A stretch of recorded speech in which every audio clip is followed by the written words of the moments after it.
So good morning, everybody. Thank you for joining us again today for our next in our series of webinar discussions within our Careers Hub series. Today I'm joined by my colleague Roger again, and this time we're going to be looking at navigating temporary employment during those seasonal periods. Reason for sort of going through this is looking at those sort of opportunities that we have in terms of what is temporary employment, where can we potentially go out and find it, and what it actually means to us as well. My name is Martin Chandler. I'm the Chief Engagement Enrichment Officer here at Pathway Group and also the Careers Leader. And I'm joined today by my colleague Roger Worton, who's our Careers Advisor. Roger, can I ask you to say hello in a few words, please? Yes, hello. I'm Roger Worton. Thank you, Martin, and good day to you all. I'm the careers advisor for Pathway Group, and I concentrate on discussing careers type stuff with our apprentices, our learners, and for people who are thinking of becoming our learners and apprentices as well. And my aim is to make sure that at the end of your learning, you're focused on a career that's appropriate to your needs, and that's what I'm there for, and that's what I enjoy doing. So back to you, Martin. Brilliant, thank you, Roger.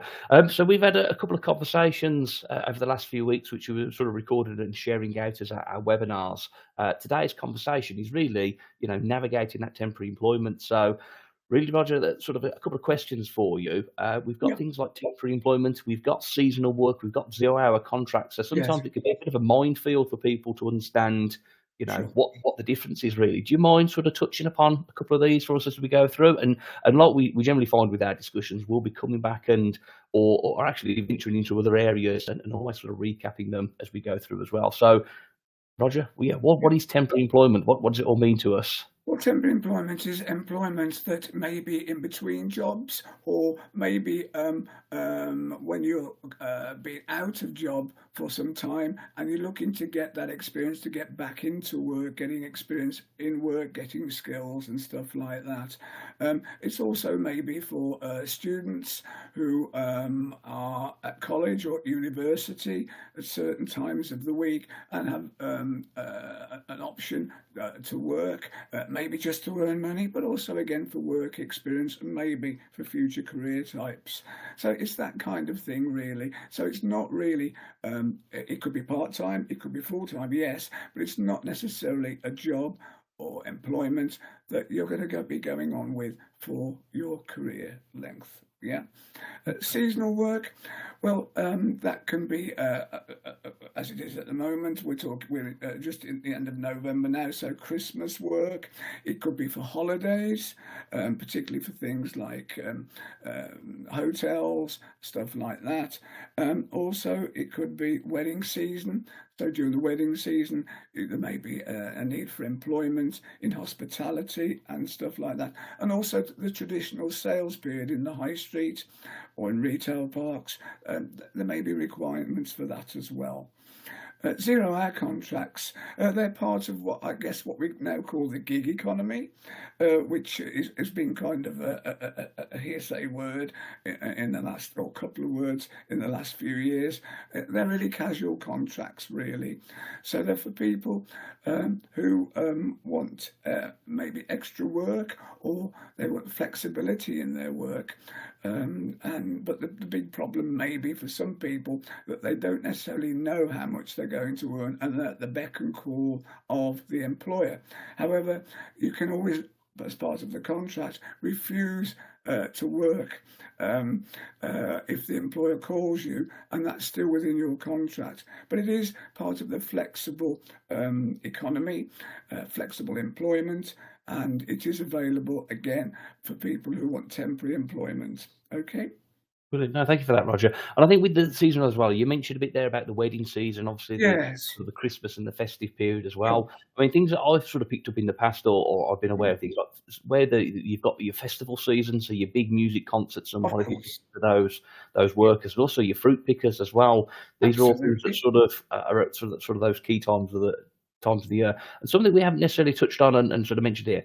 What's your sort of views on sort of agency work? Do you feel that sort of falls into your temporary employment and your Well, 0-hour it contract does. things as And well? it could be particularly if there's some urgency, because agencies have a stock of jobs on their hands, and they understand the requirements of the employers, and they can shuffle you in pretty quickly into a job, and which is maybe what you want at the time for experience, to earn money, and to fill in time in between jobs, as we said earlier, or before a permanent job starts.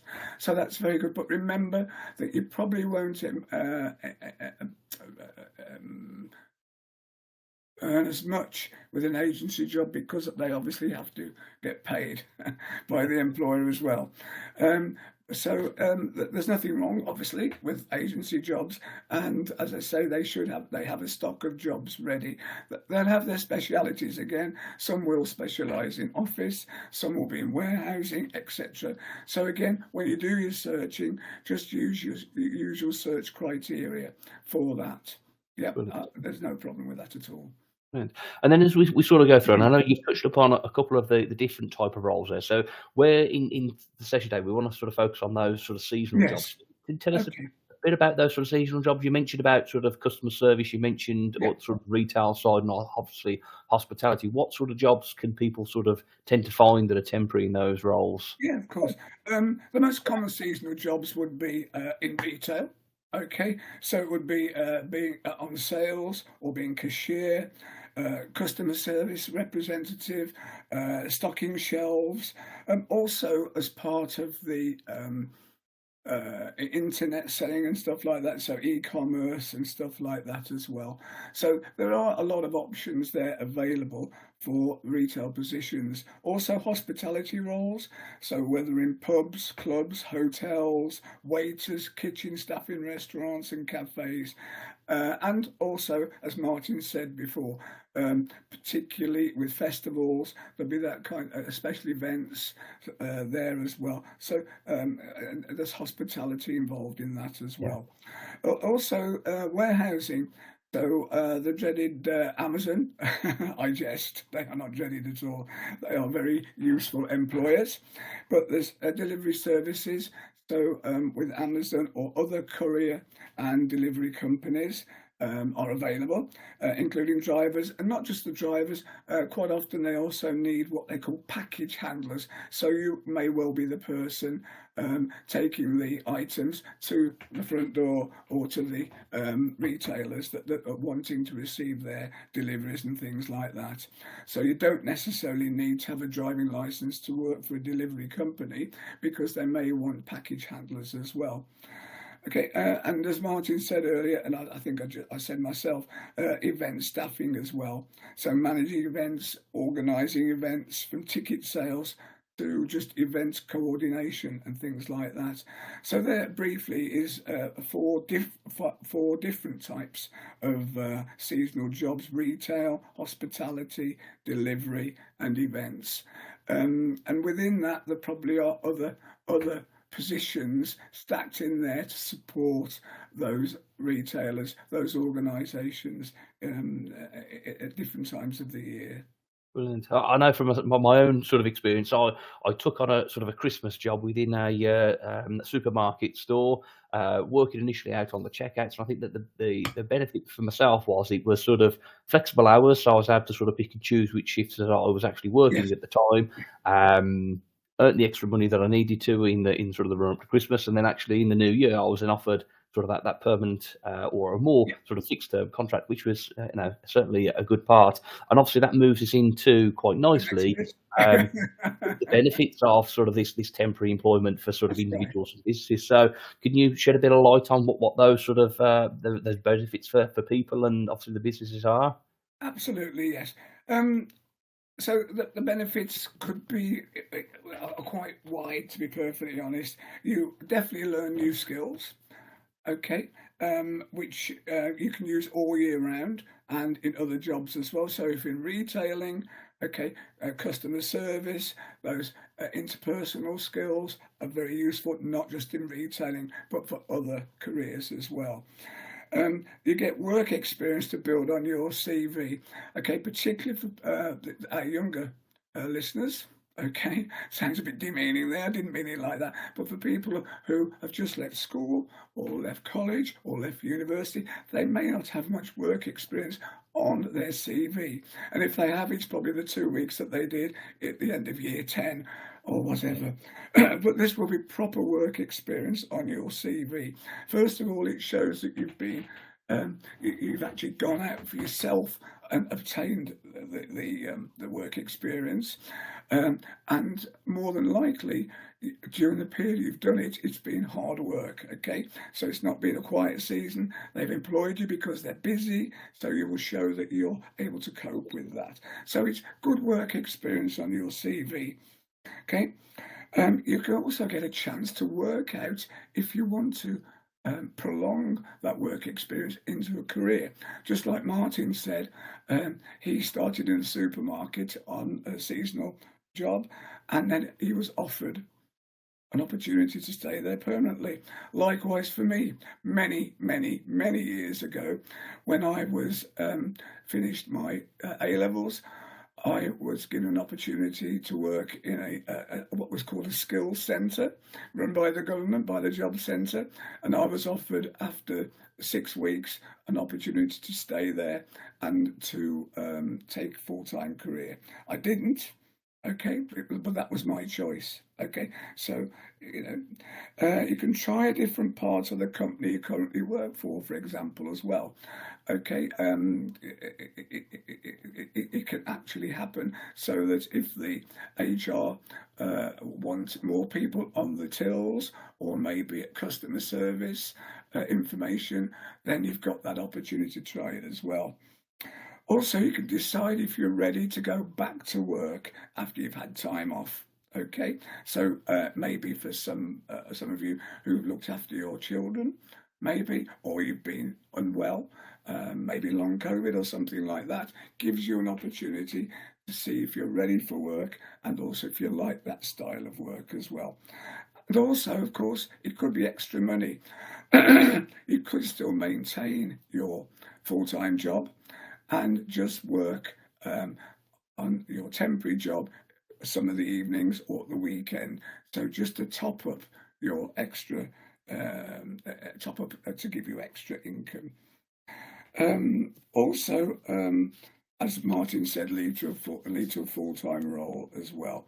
And if you're interested in working for a specific company, you could get a temporary role to take your first steps towards that career.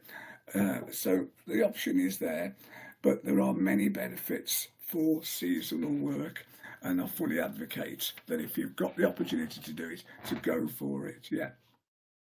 Brilliant. And I think that ties in quite nicely with sort of the business benefits as well. Obviously, businesses can sort of turn on the resource when they need to, can't they, really? It gives them the opportunity of having those sort of flexible people during those busy times to certainly come in and support the business. That's right. It goes back to, as you said, the zero contract as well, really, doesn't it, from that perspective? But also, just as you say, a temporary contract gives the employer that flexibility to actually recruit people, have people while they really need them. But also, again, for them, they can check out on that employer and think, I'd like to keep that employer on. I've got a role for that employee. You know what I mean? And I think that's a good one as well. It certainly is. Okay, so sort of continuing on through then, Roger. So can you tell people where they can potentially find some of these temporary opportunities, these seasonal jobs? Where's the best places to sort of pick up on them? Okay, I think the best thing, it's not really different from trying to find full-time employment or whatever, or permanent employment, shall I say. You can still go on the online job portals such as Indeed, Reed, Total Jobs, as well as obviously the National Careers Service website as well. So you can go to the what I would call the regular job portals. But also, I think you must make sure that you've got the relevant detail about yourself, your profile on the platforms, okay, dedicated to looking for the part-time or the temporary job that you're looking for currently. And don't confuse that with perhaps if you're looking for permanent jobs, don't confuse the two. So do make sure that you've got a focus on what you're looking for the seasonal job. All right. You can go into company websites as well. So if you're aware of major retailers and hoteliers and hospitality places, pubs, etc., check on there as well. Okay. And that's obviously a faster application process as well than going through the job portals. So you'll get a quicker response about that. If you're looking for Christmas work, try searching for Christmas, seasonal or temporary on any of the job websites. Again, that will get you quicker through to identifying relevant temporary jobs. Okay. Yeah, I think that a lot of it as well, you can pick up through social media. So a lot of the companies will sort of push them out and push them through on there. I think the key one for myself is where, you know, people go through and they complete search criteria on their particular job websites. It may be that they've ticked full-time or permanent employment. So looking at these sort of options, because employers do sort of categorise them as temporary or 0-hour contracts. So sometimes they can be within the title. So it's having that sort of wider awareness, isn't it, really? You can also pop down to your local your local shopping centre, job centre, shopping centre, your local shopping centre or mall, garden centre websites and things like that as well. I'm thinking particularly for my part of West Midlands, Merry Hill shopping centre in Brierley Hill. They do have special recruitments for Christmas. You can pop onto their website or go to the centre itself, take your CV along and go and introduce yourself there as well. As you said, local community social media groups, that kind of thing, and just simply looking for job adverts in local shop windows. Okay, it's hard work, that is. It's wearing out the shoe leather, but you know, it can be very useful. And the best thing is to, as I say, have your CV with you. Please don't go in with your friends, or if you've got children with you, don't go in like that. Go in to adopt a professional attitude and whatever. I think it's very important for that. And it's always that first impression is quite key and crucial, isn't it, really? So I'm afraid it is. I mean, it may be that you may not be going back down the high street until next week, but and you think, oh, I'll rush in now, but it may not, it may not look your best. You may have your children with you or friends with you, so it's not really opportune. Much better to go back later on in the day or next day. Making sure you've got the time, isn't it? You may find that you're brought in to have a conversation. If you've got children to occupy, it makes it a little bit more challenging to make that right first impression. I think and of course, talk to your friends and family, for opportunities. They may work, shall we say, for a garden centre and having a special Christmas push on stuff, having with special stock and maybe a Santa's grotto and all the rest. Okay, and talk to them, and then as we've just said before, get an introduction to the HR staff there or to the manager there, and see what you can get from that. Definitely, yeah. Roger, is there any sort of tips or advice that you can give in terms of your CV and your covering letters that obviously these people will be looking to use to apply for these positions? Well, as for all job applications, whatever, you've got to tailor your CV. It's very important. So if you're looking, I don't know, for a business admin role or digital marketing role full time, but you're waiting on things, or you're waiting on a start date. Okay, so you've secured a position, but it will be in, 6 weeks' time, and you want a temporary job, a seasonal job in between, then make sure that your CV reflects not the business admin job or the digital marketing job you're going to have in 6 weeks, but the option of maybe hospitality or a consumer retail or something like that. So make sure that your CV is appropriate. If you're unsure, please contact us at Pathway. We're more than happy to look through your CV and check it through to you with you and discuss it. Most importantly, same with cover letters or emails. Make sure that they emphasize your enthusiasm for the seasonal position and willingness to contribute during the busy season. Okay, it's very important that you do that. You've got to make your application relevant or your CV relevant to the job that you're going for, not just at random. It's very, very important for that. And the prospective employer, will be looking at that. And I suppose that then moves on to, so we're at the position and it's sort of interview. What sort of preparation advice can you sort of give there? Well, I think the idea is to, and I have got a list, if anyone wants to email me, of relevant interview questions for seasonal positions. Okay, so make sure you do that. We've got, I've got a stock of them. When I say a stock, about 10, 12 relevant interview questions that they may well ask. And they focus really on availability, flexibility, and your ability to manage a busy period. Okay, so you've got to be able to be calm and do that, and make sure that you can respond to a question about that. You've got to be able to present your transferable skills.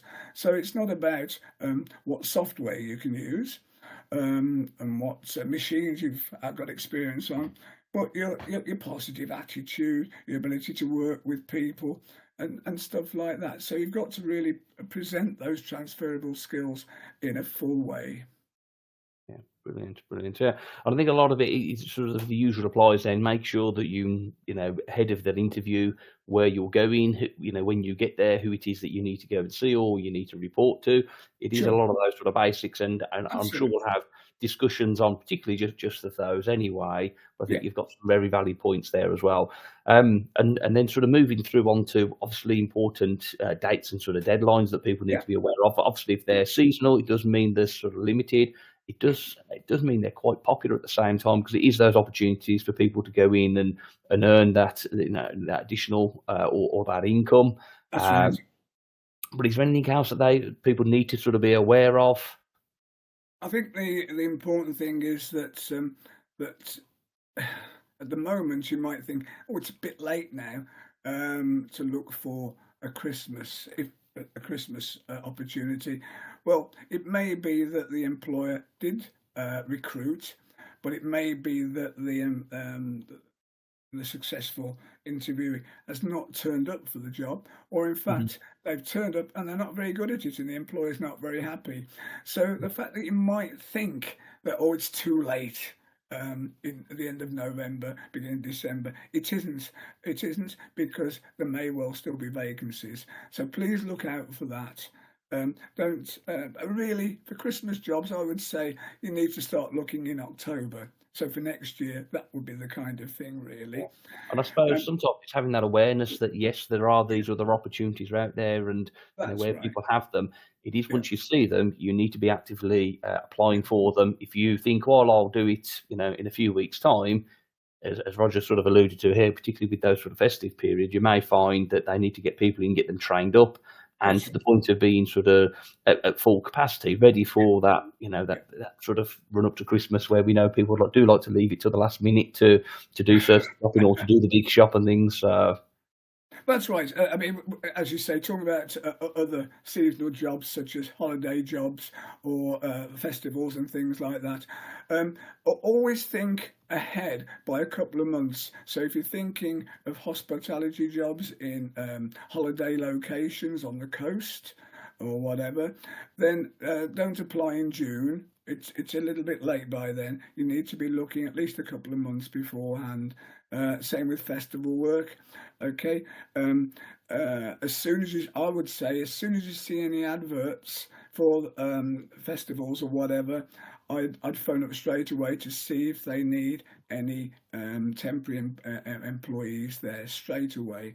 The thing is with that, once you've got on their list, then you can, and you've done well, you'll be on the list for the next time. Okay. Potentially, yeah. And I suppose that the key thing is communication there for them, isn't it? Oh, So sure. if you may not know what you're going to be doing in, whether it's in 2 or 1 month's time, Yeah. but if you then communicate, so actually, yeah, it isn't suitable for myself. However, if you was to say, oh yeah, I'll come back to you, or you keep them hanging on, it will go elsewhere, and it sort of leaves that bit of a sour taste in their mouth. However, if you're actively engaged in that communication, it may not be right now, but maybe this time next year, or That's right. in 6 months' time, that then have that position, and that they potentially come back to you as well. Then, Yeah, that's absolutely right. Absolutely, communication is extremely important, and for both sides. To be perfectly honest, to show professionalism on both sides. yeah, and I think that sort of brings us quite nicely into some of those do's and don'ts, isn't it? Really, in terms of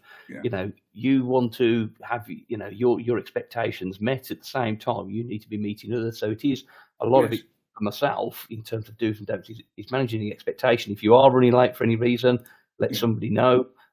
If you're not going to, be able to make a certain shift, again, let them know, talk to them, make them aware of it ahead of time. Don't leave it till the morning of, because that can leave them in a situation where they're low on staff, and they need that sort of support. Yeah, absolutely. So the do's and don'ts, we've gone through these already, but just to reiterate and to emphasize, tailor your application CV for each job. Highlight relevant experience and skills, particularly transferable skills. Follow up after applying to express continued interest. Okay. Now we often know that employers, HR departments are slow in responding. Okay, but don't give up. Regularly contact them until you know the outcome. It's very important you do that, and because if you don't show continued interest, then they won't get back to you probably. Don't, as I say, don't submit generic CVs. Fine tune them to the opportunity. Do research the company, either before you do your CV, but particularly before you go for an interview. Okay, just like you would do for a regular job interview. And again, don't miss application deadlines. Again, like you would do for a normal job opportunity. Basically, it's just the same as you would apply for any job, any opportunity. And likewise with the interview as well. Simply just, what you wear, okay? How you behave at interviews, exactly the same. Just because you're only going to be there for a month or 2 months doesn't mean to say you could be casual about it all. That's the last thing that they want to see. Very much so, Martin. You may find, that month or 2 months then turns into that longer term position, or those positions being available. You want to make sure you get the best out of it all, really. Absolutely. So, where people can get information from. So, Roger, I know you did mention, as we're sort of going through, we've got, sort of a big resource ourselves. So on pathwaygroup.co.uk/careers hub, we do have this information that people can sort of pick up with. So you can scan the QR code, and you've got all these various articles and information, and it does constantly get updated with that information. Roger, your contact details are sort of shown on the screen at the moment. So Roger is our careers advisor. You can schedule appointments with him just simply by emailing out to him, or texting or calling us on those numbers. But you can do all that through the pathwaygroup.co.uk/careers-hub. So for today's webinar, where we've been navigating that temporary employment, we thank you for your support. And Roger, thank you for your time, and also your insights into everything related to temporary employment, really. Thank you. Thank you. Bye-bye. Thanks very much. Take care now. Goodbye.